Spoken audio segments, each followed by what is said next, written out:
बीएडए 2024-25 के छात्राओं के समापन के अवसर पर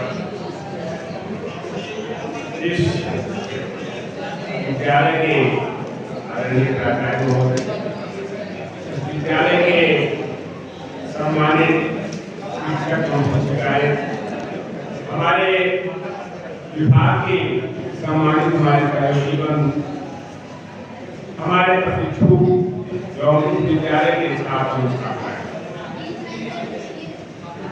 हमारे प्रशिक्षुओं का एक वर्ष का लगभग पूरा हो रहा है औपचारिकता बची है।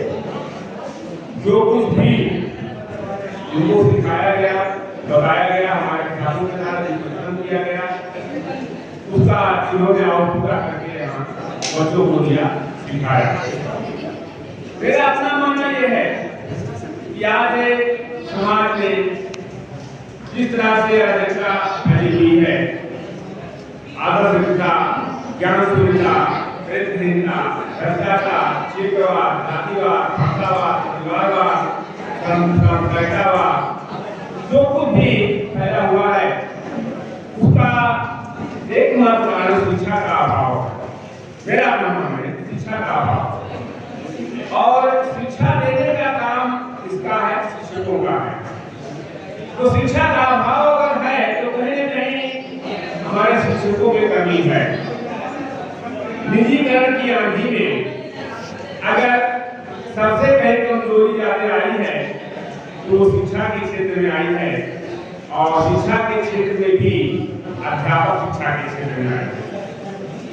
आज एडमिशन और एग्जामिनेशन, यही दो चीजें हो रही हैं, खासकर बीएड पाठ्यक्रम में और बीएड पाठ्यक्रम में अलग नहीं हुई, आप सब लोग जानते हैं।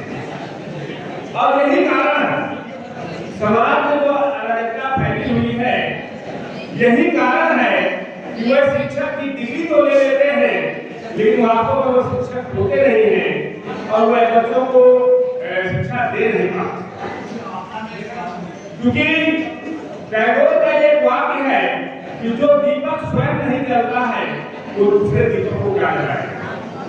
तो जो स्वयं क्लास नहीं किया है, जो स्वयं क्लास नहीं पढ़ा है, जो स्वयं मुखर नहीं है, जो स्वयं अनुशासित नहीं है, वो किस तरह से निर्माण करेगा, किस तरह से अनुशासन करेगा, किस तरह से बच्चों को शिक्षा देगा।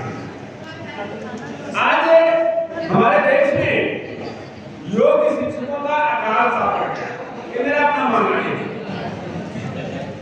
और सरकार कितनी व्यवस्था करे, शिक्षा के उद्देश्य कितने भी श्रेष्ठ क्यों ना हो, कितने भी महान क्यों ना हो, कितने भी अच्छे क्यों ना हो, आपका पाठ्यक्रम कितना भी लचीला, जनतंत्रीय, आदर्शी क्यों ना हो, शिक्षण विधि कितनी भी वैज्ञानिक क्यों ना हो, छात्रों की रुचि क्यों ना हो, शिक्षण सामग्री कितनी भी अच्छी क्यों ना हो, भौतिक सुविधाएं कितना भी क्यों ना हो विद्यालय, जैसा हमारे वरिष्ठ प्राध्यापक विद्वानों ने बताया कि हर विद्यालय में टीवी और सारी सुविधाएं हो गई है। अपना मानना है ऐसे कह रहे हैं कि भौतिक सुविधाएं सरकार दे रही कितनी भी हुआ है क्यों ना हो, अगर शिक्षक योग्य नहीं है, वो अपने विषय का विशेषज्ञ नहीं है, उसे अपने कार्य में रुचि नहीं है, तो वो चीज वो समाज को नहीं दे पाएगा जिसकी समाज को अपेक्षा है। और आज हमारे देश में शायद यही हो रहा है कि योग्य शिक्षकों का अकाल पड़ गया।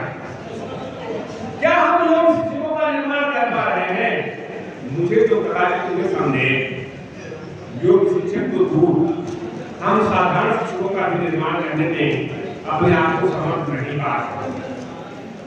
एडमिशन के समय ही जब ये कहना पड़ता है कि आपको क्लास करना पड़ेगा, और लड़का छोटे क्लास से हम क्लास पता करेंगे, नाम जब कोई आता है नॉन अटेंडिंग पीरियड करना तो मतलब है कि 4-5 थप्पड़ मारे वहीं पे कि नॉन अटेंडिंग पीरियड क्या होता, ये स्थिति है समाज की। इसको सुधारना को ये जाति नहीं सुधार सकता, ये समाज के लोगों को सुधारना हो। क्योंकि इस बात को आप समझिए, योग्य अध्यापकों का देश उज्जवल भविष्य का देश होता है, और कोई भी देश अपने यात्रा से ऊपर नहीं उठ सकता है तो हमें अध्यात्म की यात्रा को ऊपर उठाना होगा, अध्यात्म की यात्रा को अच्छा बनाना होगा। स्तर से आते यहाँ हमारे शैक्षिक कर्तव्य है कि गुणवत्तापूर्ण शिक्षा, हमारी सरकारें कह रही हैं कि हम गुणवत्तापूर्ण शिक्षा देंगे, लेकिन ये नहीं बता पा रहे कैसे देंगे। गुणवत्तापूर्ण शिक्षा देगा कौन? गुणवत्तापूर्ण शिक्षा देने के लिए गुणवत्तापूर्ण शिक्षक चाहिए, और गुणवत्तापूर्ण शिक्षक तैयार हो रहे हैं कि नहीं हो रहे हैं, ये आप सभी बुद्धिजीवी हैं, स्वयं आकलन करें, इस पर हम बोलने की आवश्यकता नहीं है। मेरा अपना मानना यह है कि जब अध्यापक क्लास जाने से डरने लगे, क्लास न जाने को कहा जाए, बाकी सारा काम करने को तैयार हो, तो समझिए कि कैसी शिक्षा व्यवस्था रहेगी, कैसा शिक्षा हो। जब अध्यापक के पास समय न हो, जब अध्यापक अपने छात्रों को समय न दे पाए, तो किस तरह से शिक्षा में सुधार होगा। मैं अपने प्रशिक्षुओं से बार बार ये कहना चाहता हूँ कि आप एक योग्य शिक्षक बनिए, एक श्रेष्ठ शिक्षक बनिए, एक अच्छे शिक्षक बनिए, और अपने माता पिता का नाम रोशन करें, अपना नाम रोशन करें, अपने देश का नाम रोशन करें।